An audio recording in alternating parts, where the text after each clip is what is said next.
ఇప్పటి వరకు మార్స్ గ్రహంపై తిరుగుతున్న క్యూరియాసిటీ రోవర్ ఎన్నో ఇమేజెస్ని తీసి భూమిపైకి పంపించింది. నాసా వాటిని అధ్యయనం చేసి మార్స్ గ్రహంపై ఏం జరుగుతుంది, మార్స్ గ్రహంపై ఉన్న వాతావరణంలో మార్పులు ఎలా జరుగుతున్నాయి అనేది ప్రపంచానికి తెలియజేస్తుంది. కానీ క్యూరియాసిటీ రోవర్ తీసిన కొన్ని ఇమేజెస్ ఇప్పుడు ఇంటర్నెట్లో వైరల్ అవుతున్నాయి. వాటిలో నిజమేంతో తెలుసుకోకుండా చాలా మంది వాటిని గుడ్డిగా నమ్మేసి వాటిని ఫాలో అయిపోతున్నారు. వాటిలో కొన్ని ఇమేజెస్ గురించి ఇప్పుడు మాట్లాడుకుందాం. అలానే నాసా ఒక మిషన్లో భాగంగా మార్స్ పై ఉన్న మట్టిని భూమిపైకి తీసుకొస్తుంది. అలా తీసుకురావడం వెనక కారణం ఏంటి, ఆ మట్టితో ఏం చేస్తారు, మనకేం చెప్పబోతున్నారనేది ఈ వీడియోలో క్లియర్గా తెలుసుకుందాం. మరింకెందుకు కలిసి హలో మై డియర్ మావాస్ అండ్ మచాస్, వెల్కమ్ బ్యాక్ వినరా మామ. వీళ్ళు ఎవరైనా ఇప్పటివరకు మన ఛానల్ సబ్స్క్రైబ్ చేసుకోకపోయింటే వెంటనే సబ్స్క్రైబ్ చేసుకోండి. అలానే పక్కన ఒక గంట సింబల్ వస్తుంది, దాన్ని ఆల్ అని చెప్పి యాక్టివేట్ చేసుకోండి. ఎందుకంటే మళ్ళీ కలుద్దాం. అలానే వీడియోకి ఒక లైక్ వేసుకోండి, షేర్ చేసుకోండి.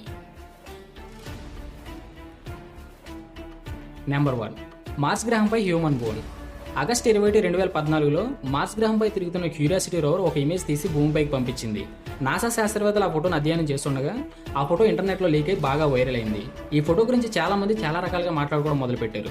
మార్స్ గ్రహంపై మానవులు నివసించే వాళ్ళని, మార్స్ గ్రహంపై ఇంతకుముందు ఎప్పుడో జీవం ఉండేదని, మార్స్ గ్రహంపై ఇంతకుముందే మనుషులు అడుగుపెట్టారని, ఇలా చాలా మంది చాలా రకాలుగా మాట్లాడుకోవడం మొదలుపెట్టారు.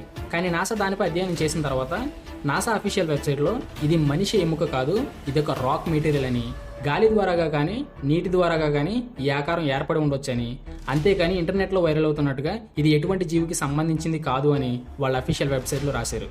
ఒకవేళ మార్స్ గ్రహంపై జీవం ఉండే అవకాశమే ఉంటే ఆ జీవం సూక్ష్మంగా ఉంటుంది, పెద్ద ఆకారం ఉండే అవకాశమే లేదు. ఎందుకంటే మార్స్ గ్రహంపై ఎటువంటి ఆక్సిజన్ లేదు, ఎటువంటి వాతావరణం లేదు. జీవం ఆక్సిజన్ పీల్చుకోవడం వల్ల సెల్ డివిజన్ జరుగుతుంది కాబట్టి జీవం ఎదుగుతుంది.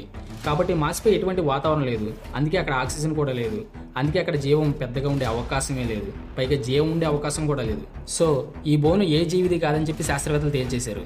ఇది నిజంగానే హ్యూమన్ బోన్ అని నమ్మిన వాళ్ళు ఎర్రగూరులు అయిపోయారు.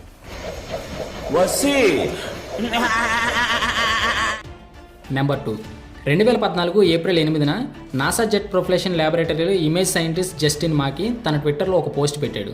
అదే ఇది. అంటే ఇది ఒక్కటే కాదు, పీతా, dust devil, Mars Bigfoot, ఇలా చాలా. కానీ వీటన్నిటికీ ఇప్పుడు నేను చెప్పబోయేది ఒక్కటే ఆన్సర్. జస్టిన్ మాకీ తన ట్విట్టర్లో ఒక పోస్ట్ పెట్టడం ద్వారా చాలామంది అది ఒక యూఎఫ్ఓ అని, మార్స్ గ్రహంపైకి చాలామంది ఏలియన్స్ వచ్చి వెళుతున్నారని, అది ఏలియన్స్ నివాసం అని చెప్పేసి రీట్వీట్ చేయడం మొదలుపెట్టారు. అప్పట్లో అది చాలా వైరల్ అయింది కూడా. ఆ పుకార్లు అసలు నిజం లేదు, ఆ పుకార్ అంతా అబద్ధం అని చెప్పేసి మాకీ ఏబిఎన్ న్యూస్తో మాట్లాడడం మొదలుపెట్టాడు. ఈ లైట్ ఎలా ఏర్పడిందో కూడా చెప్పాడు. సూర్యరశ్మి ఆ పర్వతాల మీద నుంచి ప్రయాణించి పర్టికులర్గా ఒక యాంగిల్లో ఒక రాతి అంచు మీద పడడం వల్ల ఈ లైట్ ఏర్పడి ఉండొచ్చు. లేదా రోవర్లోని సాంకేతిక లోపాల వల్ల ప్రకాశవంతమైన కాంతి రాక్ హోల్ నుంచి నేరుగా కెమెరా హౌస్లోని సీసీడీకి సూర్యరశ్మి తాకడం వల్ల ఈ మచ్చ ఏర్పడి ఉండొచ్చు. అంతేకాని ఎటువంటి యూఎఫ్ఓ కాదని జస్టిన్ మాకీ ఏబిఎన్ న్యూస్లో తెలిపాడు. ఇది తెలియక ఈ ఫోటోను చూసి వెంటనే అదిగో ఏలియన్స్ వచ్చేసారు, ఇదిగో ఏలియన్స్ వచ్చేసారని కైలాసం క్రాస్ చేసింది, ఎందులోకి బైపాస్ చేసింది, మోబుల్లోకి వచ్చేసింది, కథలేశారు. Number 3, flying spoon. 2015 సెప్టెంబర్లో ఒక ఫోటో ప్రపంచవ్యాప్తంగా చర్చనీయాంశంగా మారింది. అదే ఈ photo, flying spoon. Curiosity rover mast cam ద్వారా తీయబడ్డ ఈ ఫోటో గాల్లో తేలుతున్న ఒక స్పూన్ సూచిస్తుంది. అప్పట్లో దీని గురించి చాలామంది దీని వెనక థియరీ అర్థం చేసుకోకుండా చాలా విధాలుగా మాట్లాడుకోవడం స్టార్ట్ చేశారు. మార్స్ గ్రహంపై తేలియాడే ఆబ్జెక్ట్స్ చాలా ఉన్నాయని చెప్పేసి, అవి చాలా ప్రమాదకరం అని చెప్పేసి మాట్లాడుకోవడం మొదలుపెట్టారు.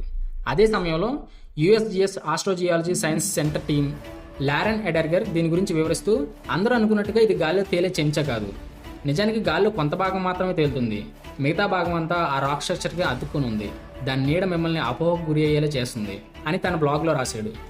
ఇది ఒకటే కాదు, క్యూరియాసిటీ రోవర్ గేల్ క్రేటర్ లోపల స్టీమ్ యూనిట్లో అధ్యయనం చేస్తున్నప్పుడు ఒక మనిషి తల కూడా కనిపించింది. అదే ఇది. బట్ ఈ ఫోటో చాలా దూరం నుంచి తీసింది కాబట్టి ఈ పెద్ద రాక్ స్ట్రక్చర్ ఒక మనిషి తలలా కనిపిస్తుంది. అంటే ఇక్కడ కూడా మన మైండ్లో ఒక ఇల్యూజన్ క్రియేట్ అయిందని చెప్పి లారెన్ చెప్పుకొచ్చాడు. అయితే కొంతమంది వాదన ఏంటంటే ఈ రాక్ మెటీరియల్ చాలా బరువుగా ఉంటుంది కాబట్టి ఇది ఎందుకు విరిగిపోలేదు. ఎందుకని వివరిస్తే, మార్స్ గ్రహంపై గ్రావిటేషన్ అనేది చాలా తక్కువ ఉంటుంది కాబట్టి ఎంత బరువైనా గాలిలో తేలే విధంగానే ఉంటుంది. దీన్ని చాలా సైంటిఫిక్గా వివరించాలి. కానీ సింపుల్గా అర్థం చేసుకోవాలంటే అక్కడ వాతావరణం అనేది లేదు కాబట్టి అది గాలిలో తేలుతూనే ఉంటుంది. ఇంకా చదువుకున్న వాళ్ళకి అర్థమయ్యేలా చెప్పాలంటే అక్కడ పుల్ చేసే శక్తి లేదు కాబట్టి అది అక్కడ గాల్లో తేలుతూనే ఉంటుంది. దీన్ని బట్టి అర్థం చేసుకోవచ్చు మార్స్ గ్రహంపై గ్రావిటేషన్ అనేది లేదు. నెంబర్ 4, సైన్స్ అండ్ ఆస్ట్రోబయాలజీ సైంటిస్టులు 2023-2032లో డెకాడల్ సర్వే కోసం మొట్టమొదటిసారిగా NASA and ESA European space agency కలిసి 2023 ఆగస్టు 22న మార్స్ గ్రహంపైకి పంపించిన మార్స్ ప్రిజర్వేషన్ రోవర్ గురించి మనందరికీ తెలుసు. ఇప్పుడు ఆ రోవర్ 21 సాయిల్ శాంపిల్స్ని కలెక్ట్ చేసి అవి ప్యాక్ చేసి తన మిషన్లో పెట్టుకుంది. ఈ మిషన్ యొక్క ముఖ్య ఉద్దేశం ఏంటంటే మార్స్ గ్రహంపై గతంలో ఎప్పుడైనా నీరు ప్రవహించిందా అనే అనుమానంగా ఉన్న ప్రతి ప్రదేశంలోనూ కొంత రాక్ మెటీరియల్ని, కొంత డస్ట్ మెటీరియల్ని సేకరించి మళ్ళీ ఇది ఎర్త్కి తిరిగి రావాలి. ఈ మిషన్లో భాగంగానే ఈ మార్స్ ప్రిజర్వేషన్ రోవర్ 21 సాయిల్ శాంపిల్స్ని సేకరించింది. అందులో మనం ముఖ్యంగా మాట్లాడుకోవాల్సింది 19th శాంపిల్ మెలీనా. మార్స్ గ్రహంపై బిరియా ప్రాంతంలో ఈ రోవర్ మెలీనా నమూనాను సేకరించింది. ఆ నమూనాలో కార్బోనేట్ మెటీరియల్ ఎక్కువగా కనిపించడంతో శాస్త్రవేత్తలకు మరింత ఆసక్తి మొదలైంది. ఈ మార్స్ గ్రహంపై గతంలో నీరుందా, ఉంటే ఎంత మొత్తంలో ఉండేది, ఎప్పటి నుంచి కనిపించకుండా పోయింది, అసలు జీవం అనేది మార్స్ గ్రహంపై ఉందా, సూక్ష్మజీవాల జాడ ఏమైనా దొరుకుతుందా అనే అంశాలపై పరిశోధన చేయబోతున్నారు. ఈ విషయాల గురించే astrobiology scientist Sunanda Sharma, Mars preservation rover scientist Rachel క్రోనాల్క్ ఒక వీడియోని అయితే రిలీజ్ చేశారు. కావాలంటే ఆ వీడియో లింక్ డిస్క్రిప్షన్లో ఇస్తాను, వెళ్ళి చూడండి. ఈ మిషన్ చరిత్రలో మొట్టమొదటిసారిగా వేరే గ్రహం నుంచి మన భూమిపైకి ఆ గ్రహం యొక్క సాయిల్ శాంపిల్స్ని తీసుకురాబోతున్న మొట్టమొదటి మిషన్.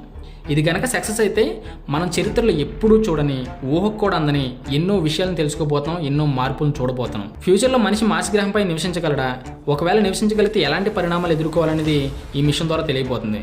నేనైతే ఈ విషయాల గురించి చాలా ఎక్సైటెడ్గా ఉన్నాను. తొందరగా జరిగిపోతే బాగుండు, ఎందుకంటే నాకు ఇలాంటివి అంటే చాలా ఇంట్రెస్ట్. మీకు కూడా ఇలాంటివి ఇంట్రెస్ట్ అనిపిస్తే ఈ వీడియో మీకు ఎలా అనిపించిందో కామెంట్ చేయండి. అలానే నచ్చితే లైక్ చేయండి, వీలైతే షేర్ చేయండి, తప్పకుండా సబ్స్క్రైబ్ చేయండి. పక్కన ఒక గంట సింబల్ ఉంటుంది, దాన్ని ఆల్ అని చెప్పి యాక్టివేట్ చేయండి. ఎందుకంటే మళ్ళీ కలుద్దాం. అంతవరకు సెలవు, బాయ్.